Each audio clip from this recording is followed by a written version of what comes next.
22 जवाहर के गांव की वो पतली सड़क पे एक काली थार जीप धूल उड़ाती हुई आगे बढ़ रही थी। उसमें सवार था वो शख्स जिसकी भारी आवाज ने पूरी दुनिया को हिला रखा था।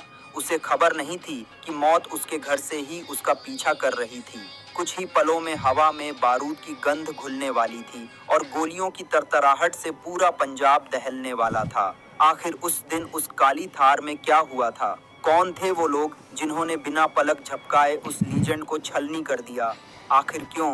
आज हम खोलेंगे उस काली शाम का हर एक राज। कहानी की शुरुआत होती है 29 मई की उस दोपहर से, जब सूरज अपने चरम पर था। मगर मूसा गांव में एक अजीब सी खामोशी पसरी थी। सिद्धू मूसेवाला अपनी हवेली में थे। आमतौर पर जब भी वो घर से निकलते थे तो उनके साथ उनकी बुलेट प्रूफ फॉर्च्यूनर होती थी और साथ में हथियारों से लैस गनमैन का एक पूरा काफिला होता था। कहते हैं ना कि जब वक्त बुरा आता है तो इंसान की बुद्धि भी हर ली जाती है। उस दिन कुछ ऐसा ही हुआ। सिद्धू को अपनी मौसी के घर जाना था, जो खारा बरनाला गांव में रहती थीं। उनकी माँ गांव की सरपंच थीं और वो उनसे बात करके घर से निकले। पर अजीब बात यह थी कि उस दिन सिद्धू ने अपनी जान बचाने वाली बुलेट प्रूफ फॉर्च्यूनर को गैराज में ही छोड़ दिया। उन्होंने चुनी अपनी काली महिंद्रा थार, वो गाड़ी जो खुली थी, जो कच्ची थी और जो गोलियों को रोकने के लिए नहीं बनी थी। सिर्फ गाड़ी ही नहीं बदली, बल्कि उन्होंने अपने गनमैन भी कम कर दिए। उनके पास उस वक्त पंजाब पुलिस के कमांडो थे, लेकिन उन्होंने 2 गनमैन को साथ लिया और बाकी को घर पर ही रहने का आदेश दिया। वो भी अपनी थार में नहीं, बल्कि अपनी किसी दूसरी गाड़ी में बिठाया। सिद्धू खुद ड्राइविंग सीट पर बैठे, उनके बगल में उनके पड़ोसी गुरविंदर सिंह बैठे और पिछली सीट पर उनके चचेरे भाई गुरप्रीत सिंह। शाम के करीब 5 बजे काली थार हवेली के बड़े गेट से बाहर निकली।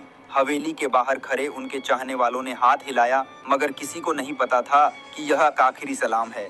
गाड़ी मूसा गांव की पक्की सड़क को छोड़कर जवाहर के गांव वाले रूट पर मुड़ गई। यह एक शॉर्टकट था, मगर यही वो गलती थी जिसका इंतजार दुश्मन हफ्तों से कर रहे थे। कहते हैं कि घर का भेदी लंका ढाए। पुलिस की इन्वेस्टिगेशन बताती है कि मूसा गांव में ही कुछ ऐसे लोग थे जो पल पल की खबर दुश्मनों तक पहुंचा रहे थे। जैसे ही थार घर से निकली, कहीं दूर बैठे एक फोन पर घंटी बजी और उधर से सिर्फ एक इशारा मिला कि पंछी पिंजरे से निकल चुका है। और सबसे बड़ी बात, वो आज बिना सुरक्षा के है। यह मौका था, वो मौका जिसका गोल्डी ब्रार और लॉरेंस बिश्नोई गैंग को बेसब्री से इंतजार था। सिद्धू बेफिक्र होकर गाड़ी चला रहे थे, अपने दोस्तों से हंसकर बातें कर रहे थे। उन्हें लग रहा था कि यह उनका इलाका है, यहाँ परिंदा भी पर नहीं मार सकता। लेकिन वो अनजान थे कि मौत साये की तरह उनके पीछे लग चुकी है। गाड़ी आगे बढ़ रही थी और उनके पीछे एक सफेद रंग की कोरोला कार लग चुकी थी। यह कोई आम कार नहीं थी, इसमें वो शार्प शूटर्स बैठे थे जिनके सिर पर खून सवार था। इसके थोड़ी ही दूरी पर एक बोलेरो जीप भी थी। यह एक पूरा जाल था जिसे बहुत बारीकी से बुना गया था। सिद्धू मूसेवाला ने जवाहर के गांव की तरफ गाड़ी मोड़ी। यह रास्ता थोड़ा सुनसान था, खेतों के बीच से गुजरती सड़क, जहां दूर दूर तक कोई मदद की गुहार सुनने वाला नहीं था। कोरोला कार लगातार उनके पीछे थी। सिद्धू ने शायद रियर व्यू मिरर में उस गाड़ी को देखा भी होगा, लेकिन पंजाब में उनके फैंस अक्सर उनकी गाड़ी का पीछा करते थे, सेल्फी लेने के लिए या बस एक झलक पाने के लिए। शायद सिद्धू को लगा होगा कि यह भी कोई फैन है, लेकिन वो फैंस नहीं थे, वो काल थे। जैसे जैसे गाड़ी जवाहर के गांव के नजदीक पहुंची, माहौल में तनावपूर्ण होने लगा। बोलेरो जीप आगे से रास्ता रोकने के लिए तैयार थी और कोरोला पीछे से दबाव बना रही थी। यह ठीक वैसा ही था जैसे शिकारी अपने शिकार को घेरता है। सिद्धू की थार की रफ्तार थोड़े कम थी क्योंकि रास्ता खराब था। तभी पीछे आ रही कोरोला ने अपनी स्पीड तेज की। यह इशारा था कि अब खेल शुरू होने वाला है। गाड़ी के अंदर बैठे सिद्धू के दोस्तों को भी शायद कुछ अजीब लगा होगा। आमतौर पर कोई गाड़ी इतनी आक्रामक तरीके से पास नहीं आती, लेकिन इससे पहले कि वो कुछ समझ पाते या सिद्धू अपनी पिस्टल निकाल पाते, सब कुछ बदलने वाला था।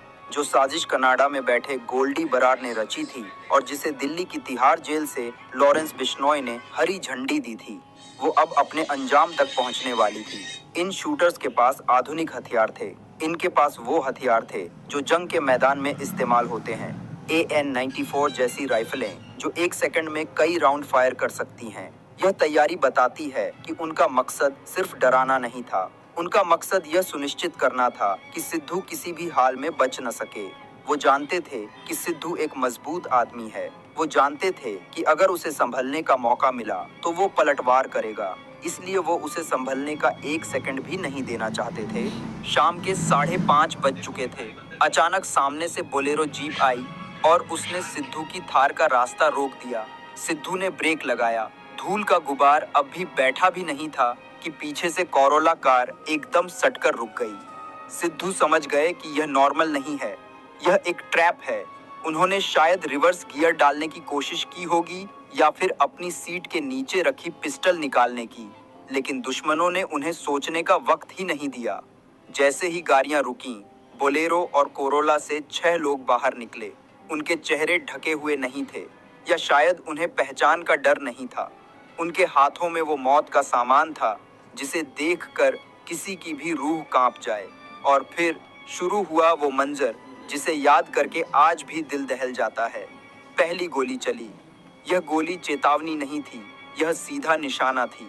सिद्धू ने अपनी गाड़ी को भगाने की कोशिश की, मगर अगली ही गोली ने थार के टायर को फाड़ दिया। गाड़ी एक झटके के साथ झुक गई। अब वो एक जगह फंस चुके थे, एक लोहे के पिंजरे में जिसे चारों तरफ से भेड़ियों ने घेर लिया था। सिद्धू ने हार नहीं मानी। रिपोर्ट्स कहती हैं कि घायल होने के बावजूद उन्होंने अपनी पिस्टल से 2 राउंड फायर किए। वो आखिरी दम तक लड़े। वो जानते थे कि यह हमला जानलेवा है, पर वो सिद्धू मूसेवाला थे। वो आसानी से घुटने टेकने वालों में से नहीं थे, लेकिन मुकाबला बराबरी का नहीं था। उधर ऑटोमेटिक राइफलें थीं जो गोलियों की बारिश कर रही थीं, और इधर एक छोटी सी पिस्टल। शीशे टूटकर बिखर रहे थे। गाड़ी की बॉडी को गोलियां ऐसे चीर रही थीं जैसे वो कागज की हो। हवा में बारूद का धुआं और चीखें गूंजने लगीं। आसपास के खेतों में काम कर रहे लोग डर के मारे दुबक गए। किसी की हिम्मत नहीं हुई कि वो आगे आए। यह कोई गैंगवार की झड़प नहीं थी, यह एक एग्जीक्यूशन था, एक सोची समझी हत्या। हमलावर गाड़ी के दोनों तरफ आ गए। वो यह पक्का करना चाहते थे कि सिद्धू का बचना नामुमकिन हो जाए। वो ड्राइवर साइड की विंडो पर आए और पॉइंट ब्लैंक रेंज से फायर करना शुरू किया। गोलियों की आवाज से पूरा आसमान गूंज रहा था। करीब 30 से ज्यादा राउंड फायर किए गए, एक के बाद एक। सिद्धू का शरीर ड्राइवर सीट पर गिर गई थी। खून पानी की तरह बह रहा था। स्टीयरिंग व्हील, डैशबोर्ड, सीटें सब कुछ लाल हो चुकी थीं। उनके साथ बैठे गुरविंदर और गुरप्रीत भी घायल हो चुके थे और वो मदद के लिए चिल्ला रहे थे, मगर उनकी आवाज गोलियों के शोर में दब गई। हमलावरों में से एक ने चेक किया कि क्या सांसें चल रही हैं। जब उन्हें तसल्ली हो गई कि उनका काम पूरा हो चुका है तो वो वहां से भाग निकले। एक शूटर ने तो जश्न में हवा में भी फायर किया, मानो वो अपनी जीत का ऐलान कर रहा हो। वो लोग अपनी गाड़ियों में बैठे और धूल उड़ाते हुए वहां से भाग गए। पीछे छोड़ गए एक छलनी हुई थार और एक खामोश हो चुकी आवाज। जैसे ही गोलियों की आवाज बंद हुई, गांव वाले डरते डरते बाहर निकले। उन्होंने देखा कि एक नौजवान खून से लथपथ पड़ा है। जब पास जाकर देखा तो उनके पैरों तले जमीन खिसक गई। यह कोई और नहीं बल्कि पंजाब का बेटा सिद्धू मूसेवाला था। लोगों ने तुरंत उन्हें गाड़ी से बाहर निकाला। उनकी नब्ज टटोली, शायद कहीं कोई उम्मीद बाकी हो।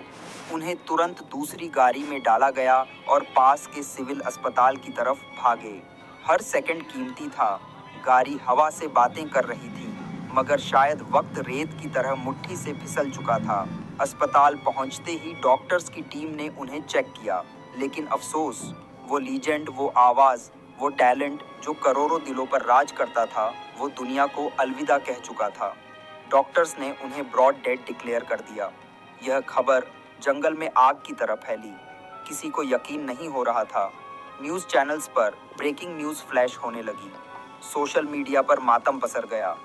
जो सिद्धू कुछ घंटे पहले अपनी मां से बात करके निकला था, अब वो एक सफ़ेद चादर में लिपटा हुआ था। उनके शरीर पर करीब 2 दर्जन गोलियों के निशान थे। यह सिर्फ हत्या नहीं थी, यह नफरत की इंतहा थी। मौत की खबर आते ही पंजाब ही नहीं बल्कि पूरी दुनिया में उनके फैंस सदमे में आ गए। कनाडा, यूके, ऑस्ट्रेलिया, हर जगह कैंडल मार्च निकाले जाने लगे। लेकिन इस मातम के बीच एक और खबर ने सबको चौंका दिया। हत्या के कुछ ही घंटों बाद सोशल मीडिया पर एक पोस्ट वायरल हुई। यह पोस्ट थी गोल्डी बरार की। उसने खुलेआम जिम्मेदारी ली। उसने लिखा कि हाँ, हमने मारा है सिद्धू मूसेवाला को। इसके पीछे वजह बताई गई, बदला, विक्की मिड्डू खेरा की हत्या का बदला। यह पोस्ट देखकर लोग सन्न रह गए। कानून व्यवस्था पर सवाल उठने लगे। कैसे कोई इतनी आसानी से हत्या करके सोशल मीडिया पर उसका ऐलान कर सकता है? पुलिस ने तुरंत अपनी कार्रवाई शुरू की। पंजाब पुलिस के डीजीपी ने प्रेस कॉन्फ्रेंस की और इसे गैंगवार का नतीजा बताया। पूरे पंजाब में नाकेबंदी कर दी गई। सीसीटीवी फुटेज खंगाले जाने लगे। उस पेट्रोल पंप का फुटेज मिला जहां हमलावरों ने अपनी गाड़ी में तेल भरवाया था। चेहरे सामने आने लगे, तार झुरने लगे। दिल्ली से लेकर पंजाब और पंजाब से लेकर कनाडा तक। लॉरेंस बिश्नोई, जो उस वक्त तिहाड़ जेल में बंद था, उस पर शिकंजा कसा गया। पुलिस को पता चला कि यह प्लानिंग आज या कल की नहीं थी। यह पिछले 6 महीने से चल रही थी। कई बार कोशिश की गई थी, लेकिन हर बार सिद्धू की सिक्योरिटी या उनकी बुलेट प्रूफ गाड़ी आरे आ जाती थी। लेकिन 29 मई को किस्मत ने भी दुश्मनों का साथ दिया। पुलिस ने धीरे धीरे शूटर्स की पहचान की। प्रियव्रत फौजी, अंकित सेरसा, मनप्रीत उर्फ मन्नू, जगरूप उर्फ रूपा, कशिश और दीपक मुंडा। यह वो नाम थे जो पुलिस की फाइलों में वांटेड थे। पुलिस ने एक एक करके इन्हें पकड़ना शुरू किया। कुछ एनकाउंटर में मारे गए तो कुछ गिरफ्तार हुए। लेकिन सवाल वही था कि आखिर इतनी नफरत क्यों? क्यों एक कलाकार को गैंगवार का शिकार होना पड़ा?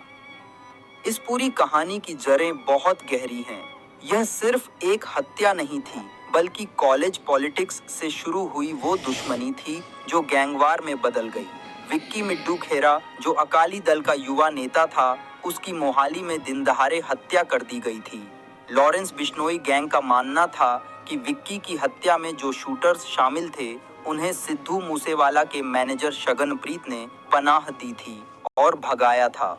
लॉरेंस और गोल्डी को लगता था कि सिद्धू अपने रुतबे और पावर का इस्तेमाल करके उनके दुश्मनों की मदद कर रहे हैं। बस यही वह वहम था या हकीकत जिसने सिद्धू का डेथ वारंट साइन कर दिया। लॉरेंस ने जेल से कसम खाई थी कि वो अपने भाई विक्की का बदला लेगा। उसने अपने सबसे बेहतरीन शूटर्स को काम पर लगाया, उन्हें हथियार मुहैया कराए, उन्हें पैसे दिए, रेकी करवाई। यह सब इतना प्रोफेशनल तरीके से किया गया कि किसी को भनक तक नहीं लगी। सिद्धू मूसेवाला, जो अपने गानों में अक्सर हथियारों और बगावत की बात करते थे, असल जिंदगी में उसी हिंसा का शिकार हो गए जिसे शायद अनजाने में उनके गानों ने ग्लोरीफाई किया था। यह एक दुखद अंत था। एक ऐसा कलाकार जिसने जीरो से हीरो बनने का सफर तय किया, जिसने पंजाबी म्यूजिक को बिलबोर्ड तक पहुंचाया, वो सिस्टम और गैंगवार की चक्की में पीस गया। उनकी मौत ने हमें यह सोचने पर मजबूर कर दिया कि शोहरत की कीमत कभी कभी जान देकर चुकानी पड़ती है।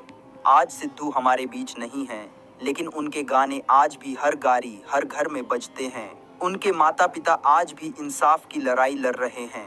वो बाप जब अपनी पगड़ी उतार कर लोगों के सामने इंसाफ की भीख मांगता है, तो पत्थर दिल भी पिघल जाता है। यह कहानी हमें सिखाती है कि हिंसा का अंत सिर्फ विनाश है। चाहे आप कितने भी बड़े क्यों न हो जाएं, सुरक्षा और